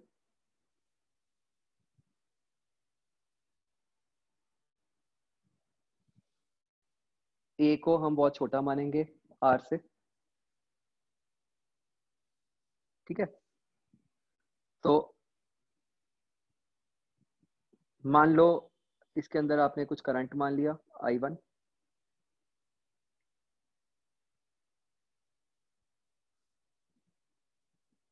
ठीक है।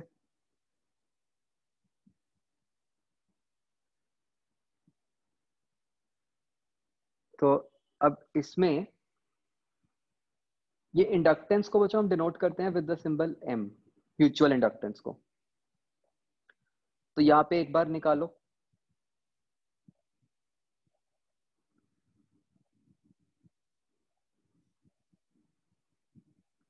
phi2 upon I1,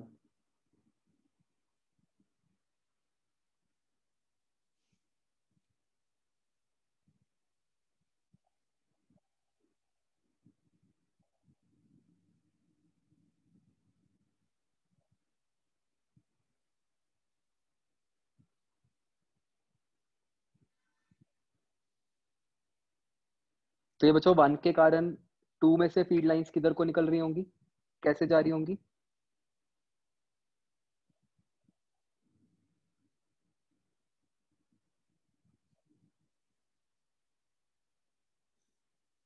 out of plane,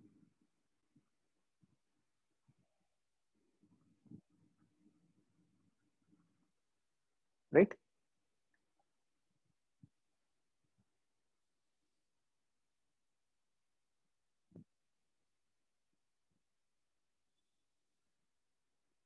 Ram से मिस्टेक किया आपने, शोभित अलंकृत, ठीक है। गोपाल, ठीक है। बिल्कुल सिंपल है बच्चों, अभी तक करते आ ही रहे हो। फ्लक्स तो निकालते ही थे, मैंने बस क्या किया, उसको करंट से डिवाइड कर दो।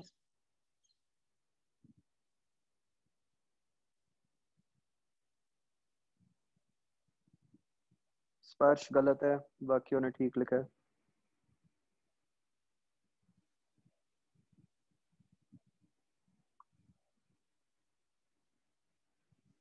राम अब ठीक है।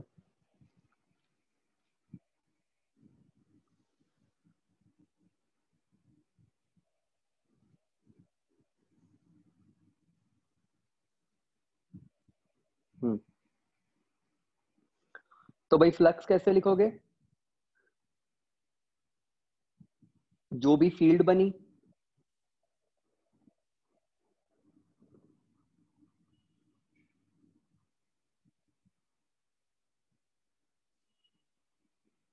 इनटू एरिया, स्क्वायर लूप का एरिया है ए स्क्वायर,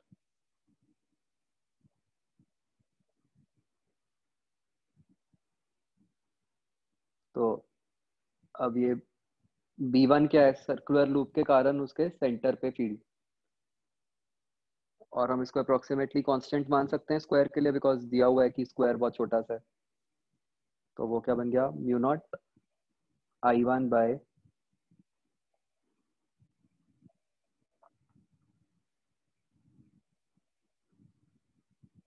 2R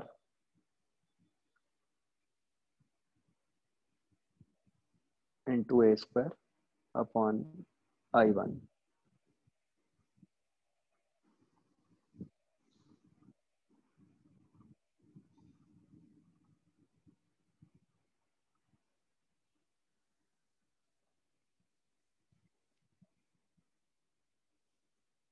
राइट? सबको समझ आया हमने कैसे निकाला?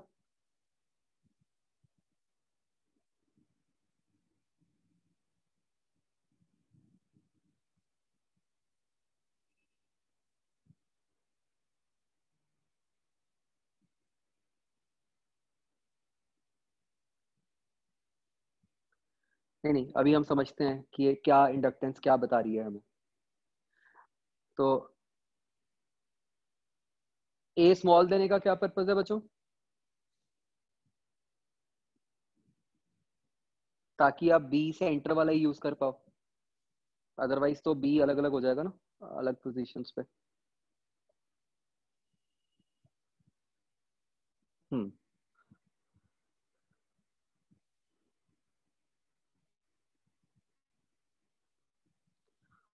तो बच्चों देखो, क्या इसकी खासियत है, जब आप लिखते हो phi2 इक्वल टू mi1, ठीक है, किसी भी एक पेयर ऑफ बॉडीज के लिए, तो m जो क्वांटिटी है वो क्या बता रही है कि भाई अगर 1 के थ्रू कोई करंट पास करेगा तो उसके कारण 2 में से कितनी फील्ड लाइंस पास करेंगी।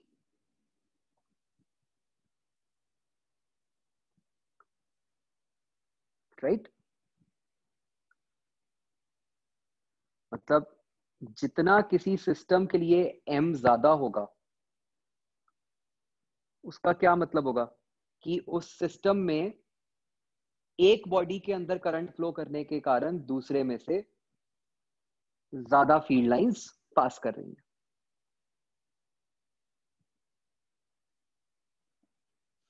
क्या ये बात समझ आ रही है बच्चों?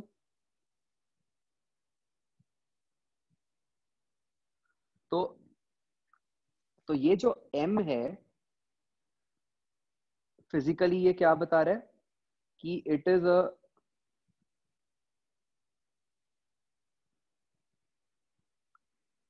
measure of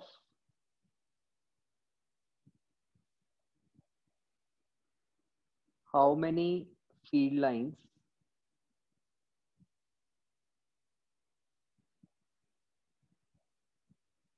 being produced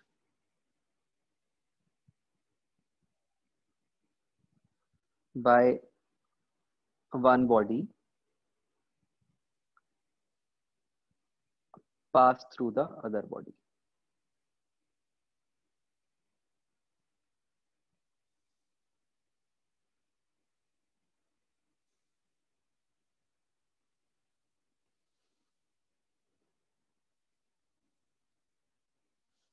ठीक है, ये आपको मतलब फिजिकली फील होना जरूरी है, बिकॉज बहुत बार क्वेश्चंस में ना आपको सिंपली कंपेयर करना होगा कि आपको बहुत सारे सिस्टम्स गिवन होंगे और आपको कंपेयर करना होगा कि बताओ किस सिस्टम की m कम है, किस, तो वो आप कोई पूरा मैथमेटिकली सॉल्व नहीं करोगे, आप बस फिजिकली देख के बताओगे कि भाई हाँ, कि भाई किस केस में ज्यादा फील्ड लाइंस पास करेंगी बॉडी के थ्रू।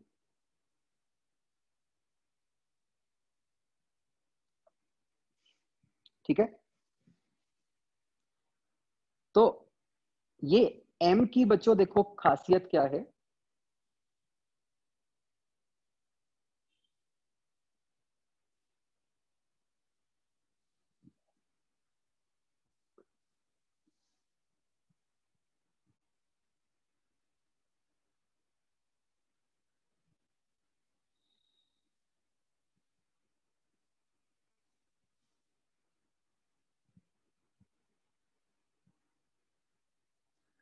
सबसे पहली बात तो बच्चों देखो ये कि जैसे हमने जो ऊपर आंसर निकाला है μ0a²/2r, m जो है वो करंट पे डिपेंड नहीं करता, करंट तो डिवाइड होके कैंसिल हो जाएगा, m किस पे डिपेंड कर रहा है?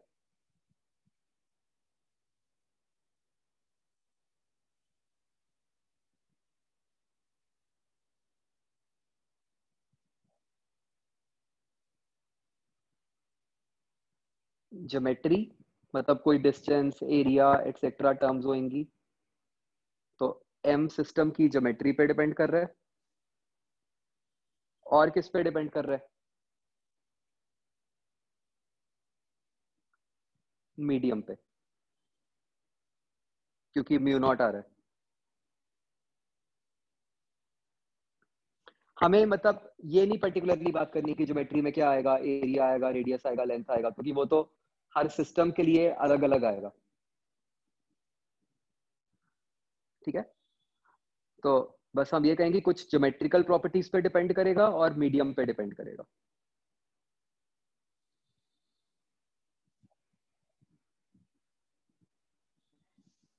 मीडियम कौन सा? जो दोनों बॉडीज के बीच में मीडियम है।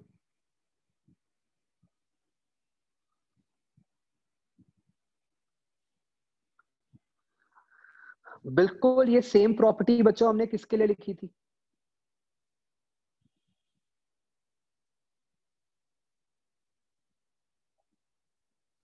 कैपेसिटेंस के लिए। ठीक है, बस फर्क सिर्फ इतना है कि कैपेसिटेंस में मीडियम की परमिटिविटी पे डिपेंड करता है, एप्सिलॉन पे। यहाँ पे मीडियम की परमिएबिलिटी पे डिपेंड करता है, म्यू पे। ठीक है,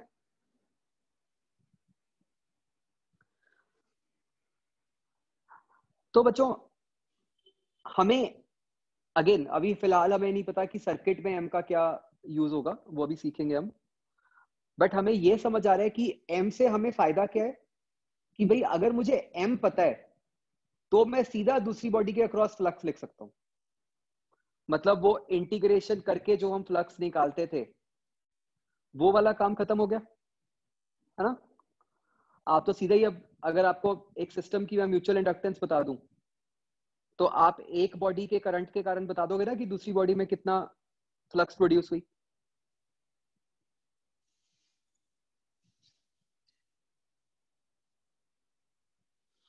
तो ये फायदा हो रहा है हमें एम का, जो अभी तक समझ आया। ठीक है,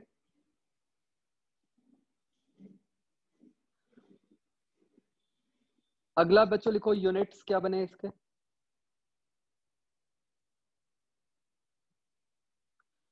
फिजिकल सिग्निफिकेंस बच्चों मैं फिर से एक बार रिपीट कर रहा हूं। फिजिकल सिग्निफिकेंस क्या है कि एक बॉडी से जो फील्ड लाइंस प्रोड्यूस हुई हैं वो कितनी फील्ड लाइंस दूसरी बॉडी के थ्रू पास कर रही है।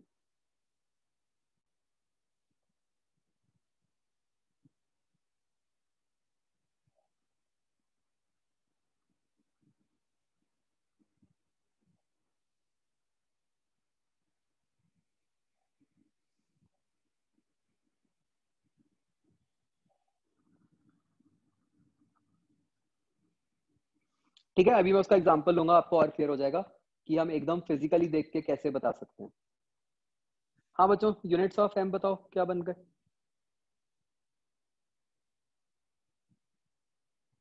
ये क्या है? फाई अपॉन आई।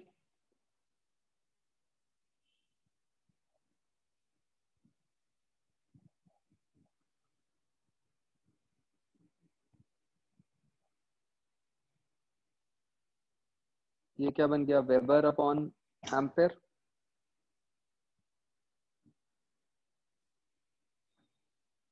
ठीक है,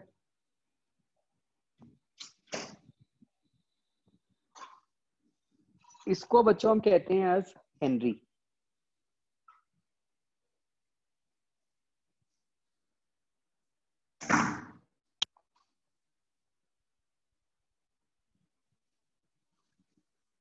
ठीक है, these are the SI units of M.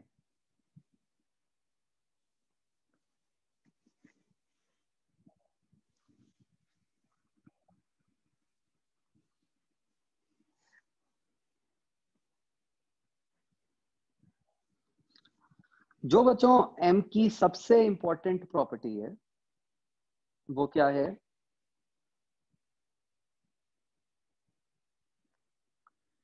कि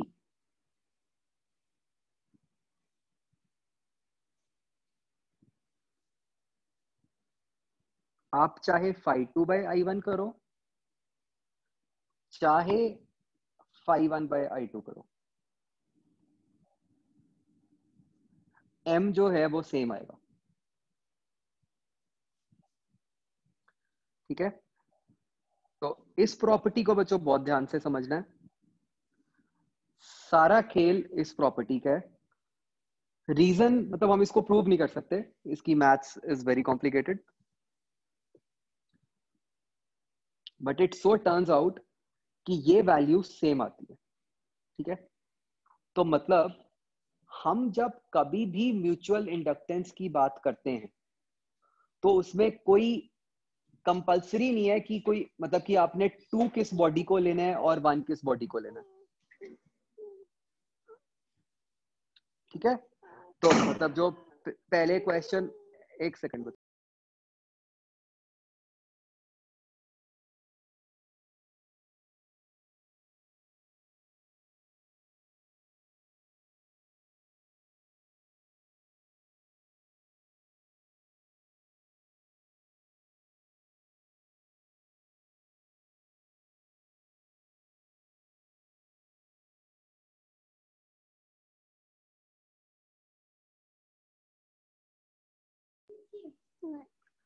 तो बच्चों 1 और 2 आप कोई भी बॉडी को कुछ भी मान लो, उससे कोई फर्क नहीं पड़ता। ठीक है, बस हाँ ये जरूरी है कि जब आप m निकाल रहे हो तो मतलब सेम बॉडी का ही फ्लक्स और करंट ना लिख देना, एक बॉडी का फ्लक्स और दूसरी बॉडी का करंट।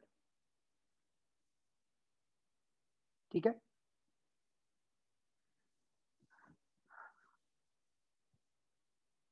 अब बच्चों एक और बात भी है, m होता सेम है। ठीक है, चाहे आप किसी भी बॉडी को 1 लो, चाहे आप किसी भी बॉडी को 2 लो,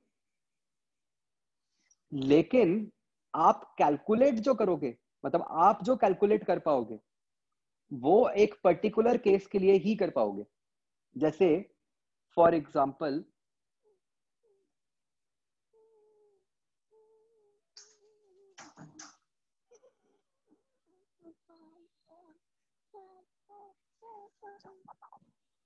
मान लो आपने एक करंट कैरिंग वायर ली ऐसे, और आपने उसके साथ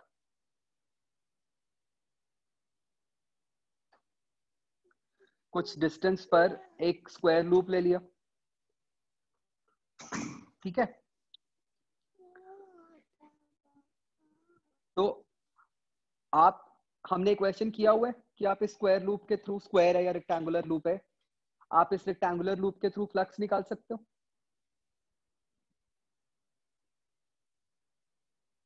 है ना।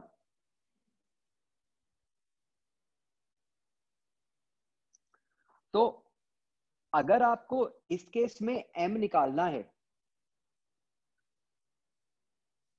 तो आप m निकाल तभी सकते हो अगर आप इसको बॉडी 1 मानोगे, इसको बॉडी 2 मानोगे, और फिर आप m को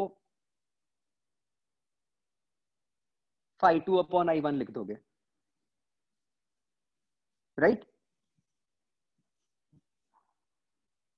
आप ऐसे निकाल सकते हो, मतलब ये हमारी लिमिटेशन है कि हमारे को जितनी मैथ्स फिजिक्स आती है हम इसी तरीके से निकाल सकते हैं। ठीक है, वो बात अलग है कि अगर किसी तरीके से हम, जो कि हमें अभी नहीं समझ आ रहा बिल्कुल कि हम कैसे कर पाएंगे, बट अगर हम किसी तरीके से कुछ ऐसा कहते कि भाई हाँ 2 के अंदर कोई करंट जा रहा है, उसके कारण 1 के थ्रू फ्लक्स, वो बड़ा अजीब सा है कि वो 1 में फ्लक्स बनेगी कैसे या क्या है, अगर हम किसी तरीके से वो कर पाते तो वो वैल्यू भी सेम ही आती। ठीक है, तो मतलब हम यहाँ पे चाहे डिफाइन भी नहीं प्रॉपरली कर पा रहे कि वायर के थ्रू फ्लक्स क्या होएगी, लेकिन स्टिल वो जो भी होगी वो phi1/i2 की वैल्यू भी वही आएगी जो आप phi2/i1 के निकालोगे। ठीक है, तो मतलब जब आपको कोई सिस्टम दिया होगा, आपको वो इस सिस्टम में ये नहीं बताएंगे कि आप किसको 1 लो या किसको 2 लो, ठीक है? वो तो यही कहेंगे कि भाई सिस्टम की म्यूचुअल इंडक्टेंस निकालो। वो सिचुएशन देखकर आपको आइडेंटिफाई करना पड़ेगा कि भाई कौन सी बॉडी को 1 लें और कौन सी बॉडी को 2 लें, जिसके हिसाब से आप एम निकाल पाओ, ठीक है? अब जैसे ऊपर वाला भी केस है, ये जो मैंने किया था, यहां पर भी, यहां तो चलो अभी हमने पढ़ा ही नहीं था, तो मैंने आपको पहले ही बोल दिया कि 1 आप लूप को लो, सर्कुलर लूप को लो, 2 आप स्क्वायर को लो। जब नहीं मेंशन्ड होगा तो बच्चों क्या आप 2 में करंट मान के उसकी 1 के थ्रू फ्लक्स निकाल सकते थे?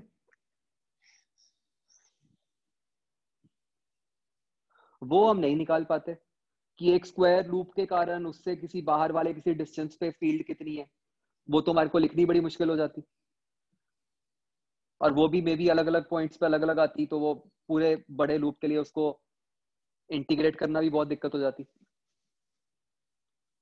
राइट? तो ये सिचुएशन देखकर हमें सीखना है कि किसको बॉडी 1 मानोगे, मतलब किसमें करंट लेना है और किसमें फ्लक्स लेनी है। ये सिचुएशन से हमें आइडेंटिफाई करना है, वो कभी क्वेश्चन में नहीं दिया होगा।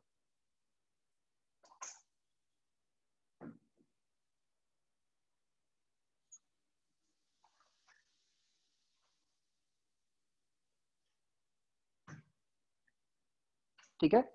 तो although this quantity we cannot calculate,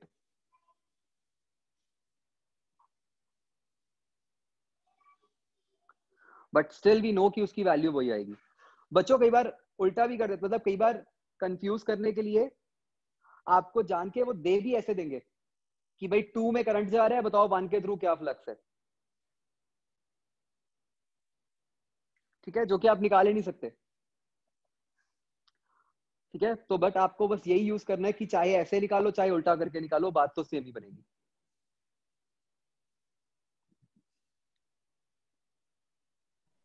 Excuse me, sir. Yes, sir वो ऐसे ही पूछ सकते हैं, जैसे इस केस में अगर मैं दोनों स्क्वायर रूट में भी और वायर में दोनों में एक करंट दे दिया उन्होंने, नहीं दोनों में नहीं दे सकते।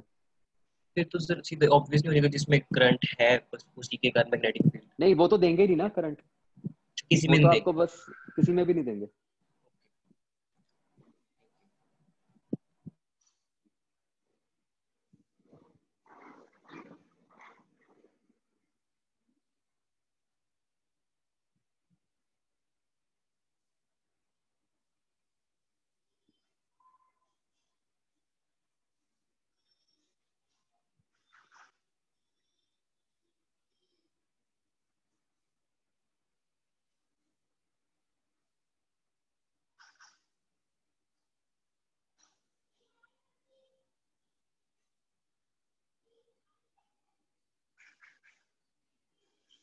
ठीक है?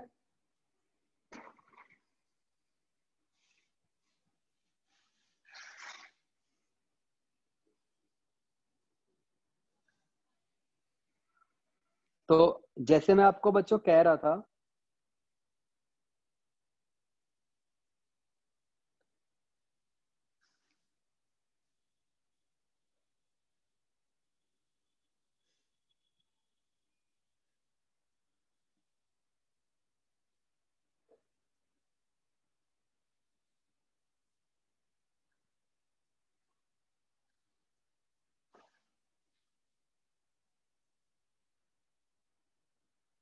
मान लो ये ऐसे 2 सिचुएशंस दी हुई हैं, लूप का मतलब डायमेंशन सेम है a, this is situation 1, this is situation 2। तो क्या आप बिना सॉल्व किए बता सकते हो कि किस केस की म्यूचुअल इंडक्टेंस ज्यादा आएगी?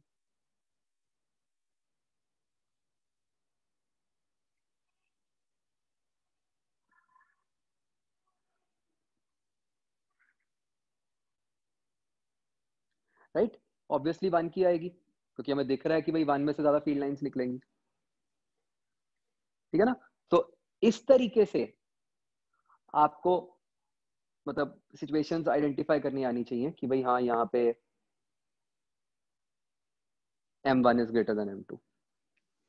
आपको ऐसे कॉम्प्लेक्स नहीं पूछ सकते, मतलब कि मतलब आप ये मत सोचना कि मान लो पास दे दिया और फिर मतलब एक को दूर दे दिया और उसका एरिया बड़ा दे दिया तो फिर कैसे बताएंगे। वो ऐसी सिचुएशंस ही देंगे जहां पे आप एकदम देख के बता पाओ कि भाई हाँ जी कि किस केस में फील्ड लाइंस कम निकल रही हैं, किस केस में ज्यादा निकल रही हैं।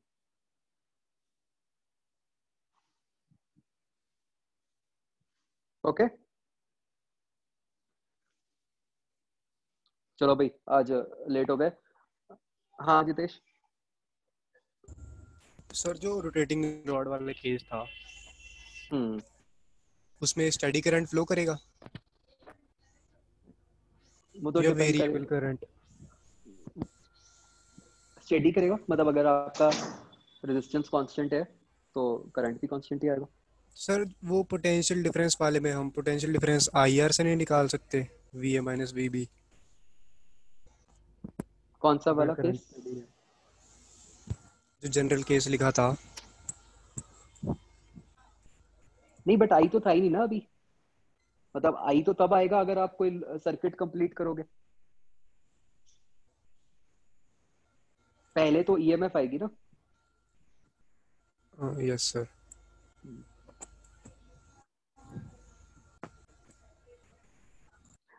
चलो बच्चों ठीक है, आपने 0, 1 और 3A में से F पार्ट कंप्लीट करना है, ठीक है नेक्स्ट क्लास के लिए। चलो ओके बाय।